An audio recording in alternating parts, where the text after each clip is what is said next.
Welcome back to Factorio Space Age. My name is Nilaus and we're here with another masterclass, and this time it is for another spaceship monstrosity, and this is exactly what you want to do first after you have completed the game. So we built the Victory ship last time and we're going to be leaning on the designs here. This is why I'm showing a completed ship instead of a build from scratch episode here, because we're going to be showcasing all of these designs as something we know, and they'll only go into the stuff that's different, and then we're going to be spending time on testing it.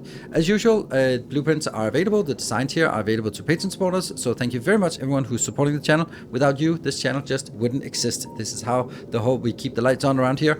That is through the support from patrons, and the least I can do is give you, as Patreon supporters, some cool designs and save games from the various games I play. So that's kind of the how it works here. So thank you.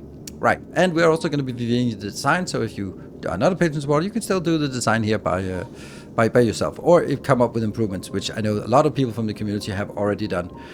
Right, so what is this ship? Well, if you're not familiar with how Promethium science works, let's start with there and then work from there.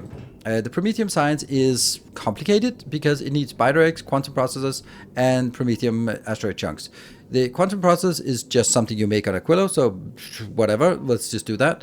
But the bidirects is something we're going to be making on Nauvis, can only be made on Nauvis. So we basically have two options. We can either bring bidirects on our ship and then fly out and harvest the Promethium chunks outside of the solar system's edge, or we can go out, take an empty ship, go out and harvest Promethium outside, and then come back and hover over Nauvis, and then just bring bidirects up and then craft. But you have to craft it on a spaceship. So this means that we have this factory here, and since Promethium chunks cannot stack, not at all, no matter how you twist and turn it, they cannot stack. So they're also really annoying to pick up. So that's why I built this design where we actually have 16 grabbers grabbing from here, and that should keep this going once we have bidirects and quantum processors here. And that will this is why we have this odd, where this is a way of maximizing the number of inserters picking up Promethium going in here. And then you are looking at this monstrosity and go like, what the hell is this? If you know it, you know it, and if you don't know it, then I'm going to explain it.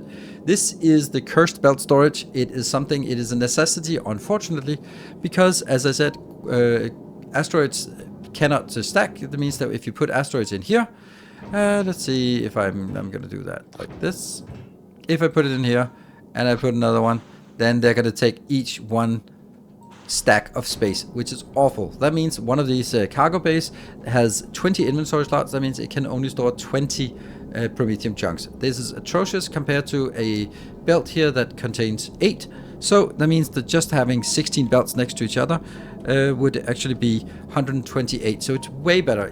Just belts would be better than this. So then you go like, okay, well, that's great, but can it be better? Yes, you can. You can actually stack it by having multiple belts on top of each other. So at any given point here, we have the blue belt, we have the red belt going under, we have the green belt going under, and we also have another green belt going that way. This means that we now have 4 belts on top of each other at this point, and that means each of these tiles, like here in the middle, they are actually they have times 4 different layers on top of each other. Yeah, it's weird that it works like this, but it does. So we have each of these are containing 32. So I've come up with this design, and I'm really proud of this design. There might be more compact designs for doing this, for getting more into each tile, but this one has the advantage that it is modular. We like modularity, and it looks brilliant. So what does it do? It basically consists of 3 things. It consists of the start module, which is here. All this is how you start it, and it has the end module where we wrap things around. That's here, and then there is this module in here, which is something that you can just replicate again and again and again. And this replicated module here is storing, or can store, 4,106 Promethium chunks. So that means you can just scale up as big as you want with this here. The way it works is that we come in here with 1 belt of 60 per second. Then I split it into 2 because we're using red belts that can only contain 30 per second. So it splits out here, and then each of these lines, they go first on the green line down and up, down and up, down and up. And then once it comes up, it goes on the blue, down and up, down and up, down and up. And then here on the blue goes around, and then the red one's down and up, down and up. And then the red one comes up here and merges in together with the other side, so that now we get the 2 times 30, go back here into 60, and then it goes horizontally back and forth and ends up right here, merging in, goes up and then gets consumed. So this is just a giant belt storage that will contain, when all is said and done, 40,000, which is a really nice number. So this ship can just, when it's full of ammo, as it should be when you start heading out, you can send it out, and then it will come safely back with 40,000 Promethium chunks ready to be converted into science, or actually converted. Yeah, it comes back to novice. Then you load up the biter nest, the biters, which is what we're going to do next time, next episode, and then we can start making Promethium science. And the reason why we want Promethium science is because of this one. This is really what you want first before you got started on anything else in after sort of completing the game. And if you want to continue, then you really want this one, because it's just 10 of these researches, and suddenly you have double science. It's crazy, and it's dirt cheap. So getting 40,000 back with this productivity we have, which is not great. And if you have better productivity modules, definitely put them in here. This is definitely where I would put in my rare quality or anything else that I want. This is the most important thing you can get. But let's say that you only have this, and this is 80% productivity. Let's have a look at this. So 25 becomes 10. So let's have a look. I have 25. No, I get 40,000 coming back. 40,000 coming back, and then I divide it by 25. This is how many crafts. Each craft is going to be 18. The 10 for normal plus the productivity. That means we get 28,000 research from this part. 28,800 research, which should be enough to get us quite a decent amount of this. And you know what? Once we've built that science, we just send it out and bring out some more. It does take quite a while to reload in terms of getting the ammo up and running. So we'll go into that. We'll go through each of the modules, but we'll also just talk a little bit about, well, let's go into the modules and talk about how long time it takes to actually get it ready. So modules, well, we have some storage modules. We're going to need the storage for quantum chips and for biters and for science. So we do need quite a big storage before we can use it. And this is why I put a big storage here. We have the module here. This is going to make 400 megawatt of power, which is plenty. It's a very nice compact build. Up here we have the layers. The railguns here, they are going to be shooting the corner ones are going to shoot at only the huge ones, but also the big Promethium. This one is going to shoot only at the huge ones, because only the ones that come in sort of from the side are at risk. And these ones up here are also going to shoot at the big metallic ones. So by having the middle ones here also shoot at the big metallic, then I'm actually, or the big ones are not just the huge ones. That means we're going to be lowering the demand of rockets and increasing the demand for railgun turrets. This is a balance you sort of have to find, where you find the right balance so that all of the ammo types run out at the same time, or hopefully not run out at all. But if you are using, if your rocket turrets have full ammo and your railguns have no ammo, then you've been using too much railgun ammo, and then you should remove some of this so that it doesn't shoot at those. And that's the balance that I've struck, and I think that it works. We'll see. Back here we're just sending, these are just shooting at the small ones, and these ones are shooting at the medium ones, but also the medium Promethium asteroids, because there's so much of this later on that by shooting at this we're going to be just collateral damage, blowing everything else up, which is super nice. And the idea with the ship is that we have to go as far out as possible to go there, to get as much, because the first part of the let's actually show it. I can show it like this. The first part of this stretch here, you can see the Promethium here. We're not really getting a lot, and it's only when we get, well, let's look at the blue one. This is it, right? So there's a huge amount of asteroids as we go out. Like, this is more, but we're going to be on this line here. But even on this line, there's still a massive difference between how many Promethium chunks or Promethium tiles we get.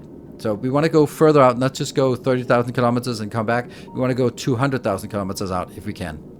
Let's look at the production modules. This is exactly what we have on the Victory ship. So there's not much detail. There's a production module, and then there's the ammo production here. These go out on the belts. They are not constrained on the belts, so because we just want the belts to fill up. The ammo is here, and I've just put on the modules in that I can to get it running as much as possible. There is one detail, and that is that the ammo up here, the reason why I do it here is because this is after the majority of the consumption, but before the production starts. So this is the best way to take ammo out. I'm not going to take it right out right before we need it. So we take it out here, and then based on the content of the hub, we're going to be putting 10,000 into the hub, and we're going to be taking it out of the hub once when the belt storage is less than 3,000. So in the beginning, it'll sort of be putting it in, putting it out, putting it in, putting it out until we reach 3,000, and then it'll be putting in, but not putting it out, and then it'll sort of increase. So it works really well, and it's self-balancing. So it feeds the belt and makes sure that there's at least 3,000 on the belt, as long as there's something in here. That means that if we look at the values, this is where we set the values. I want 400 of each asteroids. I want 6,000 piercing rounds and 6,000 railgun ammos, and then 16,000. That is 6,000 on the belt, plus another 10,000 in the storage. Yes, that's a lot. It's going to take a while to build, which is going to be the next part. And that means that this ship is going to be going back and forth between Gleba and or between the inner planets, whether it's Gleba, Vulcanus, Navis, or Fulgora, doesn't matter. But don't go to Aquilo, because then you're going to start using rockets and start using railguns, because railguns will shoot on these on the way to Aquilo. So you don't want to be going out to Aquilo with the ship when you're just farming resources. There is a little bit of a caveat here, and that is if we look at this part here, the production rate is only 1.4. And if we look at it, we need 6,000 of that, and divided by 1.4, that means it's actually going to run for quite a few seconds, and that is 71 minutes. So this is the main problem with this ship, and if you have better production capabilities, that's going to be less of an issue. If these are higher quality, fine. But currently, this means that you need 81 minutes of constant production of railguns before you can even send this ship out. On the other hand, it's once you complete the game and you start working on the next thing, you start working on the ship. Once the ship is built, you start sending it back and forth between these planets, and then after 71 minutes, it's ready to go out and farm you some resources. It's also going to take about an hour to go out and come back again, because that's just how it works with Promethium fields. So no one has ever said that Factorio is a fast game, and if it is, then you're playing it wrong. You're enjoying it. We want to play it as much as possible. No speed running around here, not on this channel. So that means we're actually ready to go. What I'm going to do, of course, is I'm going to just remove all the stuff that actually has the Promethium here. So we are starting on a clean slate, but we are going to be maintaining, of course, all this. So let's take this ship for a spin. And this part is the rocket fuel production. I've increased the water production here because we're going to need a little bit more water. And then these parts down here, they are just for reprocessing and reprocessing, nicely symmetrical. We're controlling the speed of the ship through this one. This is a counter going to 100. And then this one is activated to just go at 15% thrust. I wanted to fly, I've tried different speeds. It's now setting up to 130 kilometers per second, going out, and 150 going back. And faster than that, and we're going to get in trouble. Slower than this, and it's going to take forever. So it's a little bit of a balance. And I found this to be like a nice place. But you can experiment as you see fit. So we're now heading out, and I am going to just crank it up to 16 times speed. It's not much going on. You can see how fast we then go. Ooh, it'd be nice to fly at this speed. But about 130 going away from planets, and then 150 going towards planets. And then we're going to be doing a pit stop at Aquilo. I am not going to use this Aquilo stop to pick up quantum processors. This is something we're going to be doing later on, but it's I'm going to pick the quantum processor on the way back. That just makes more sense for us to pick it up on the way back. And now it's on Aquilo. The reason why we're stopping here on Aquilo is to make sure that we still have all of these are green. They are. So it's now time for us to head out. This one removed, and then it continues onwards out to Solar System Edge. It's going to take a little bit of time to fly out there, but there's not really going to be much trouble there. So we'll just wait until we actually get to the Solar System's edge. We have reached the edge, and we're now heading out. I'm just going to set the speed to 4x, which still feels ridiculously slow, but obviously way faster than normal. 4 times faster, exactly. And are we getting anything? No, nothing yet. But what's more important is, by the time we got out here, we have not actually started using... there we go. Just like this one is flickering, just hitting below 6,000 here, and this one's still holding steady at 16,000. So this is basically just a really good indicator that flying within the inner planet, or within the inside the solar system, we can actually keep up with production. But it's once we get out here into the Promethium fields where things get a little bit more dense, and by a little bit I mean a hell of a lot more dense, then our guns are just shooting. While we do this, I think it's a really good idea to show, because it's super important. This is actually really funny that I don't have that. This is laser shooting speed. That should always just be research. This is a finite research, so just always have that. Not gonna change anything here.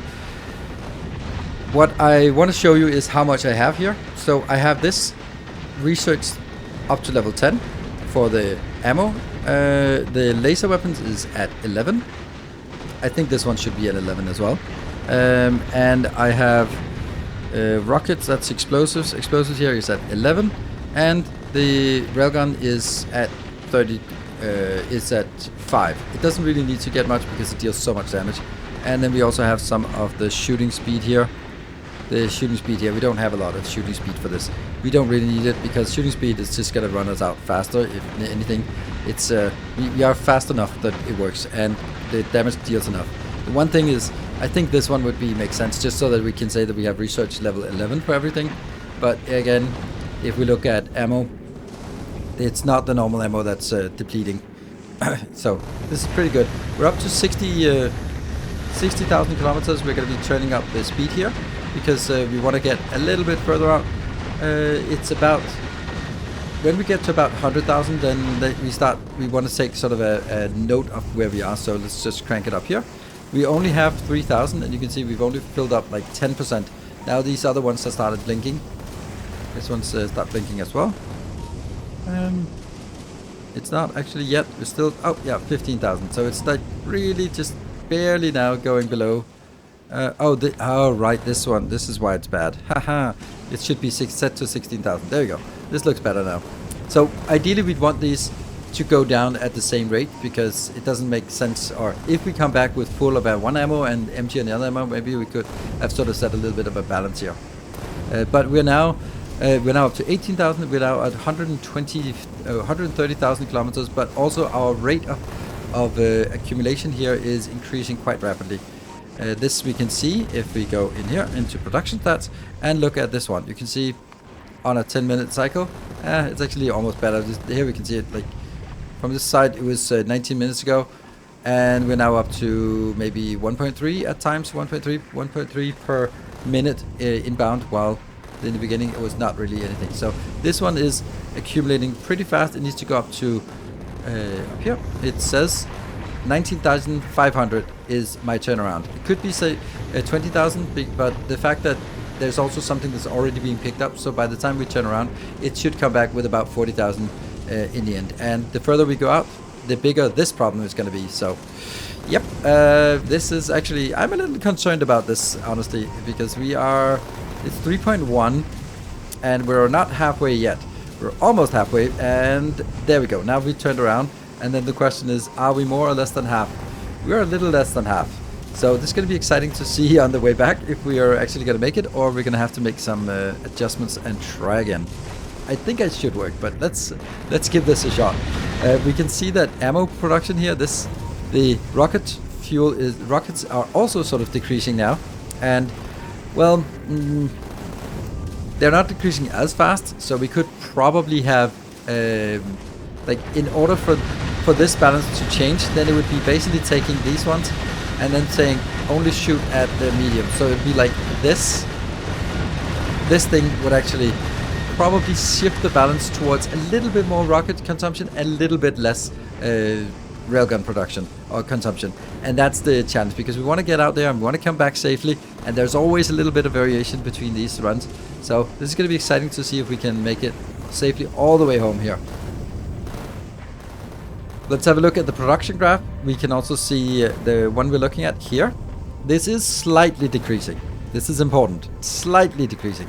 What's also wonder less about or more about here is here, the piercing rounds. They are just constant at 83 per minute, and our consumption of this is currently at 160. So we're consuming twice as much as we're producing, but it's not as much as when it was at peak. This was at 300 consumption. Now it's at 230 consumption.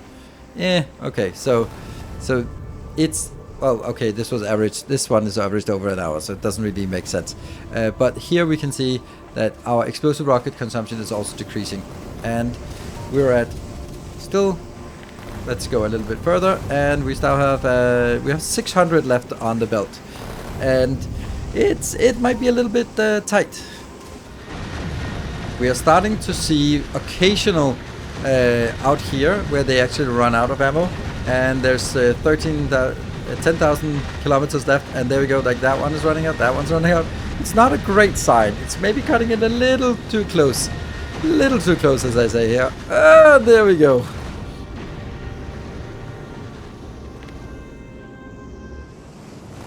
Alright, so we are actually coming back here with take 2. So now what I've done is, we can see here, we're starting at the point, or not starting, we're jumping back in at the point where we have turned around and we're heading back. These two are now perfectly aligned, that the consumption rate is going down equally, which is exactly what I want. And the only thing I've done from the previous situation is that now this one is not shooting at this. Like every other one is shooting at all the huge ones.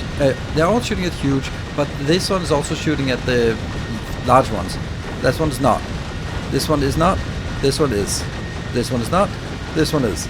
So that's the only thing. Previously, all of the front ones were shooting at all the big ones as well.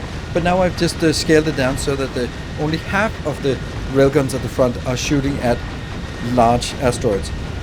Which means that the railguns will be shooting less, and there will be more that pass through and have to be shot down by the rockets. Which means that if we go back down here, we can see that the two here are walking down at somewhat the similar rates. Maybe it's going to be a little bit too much on one side.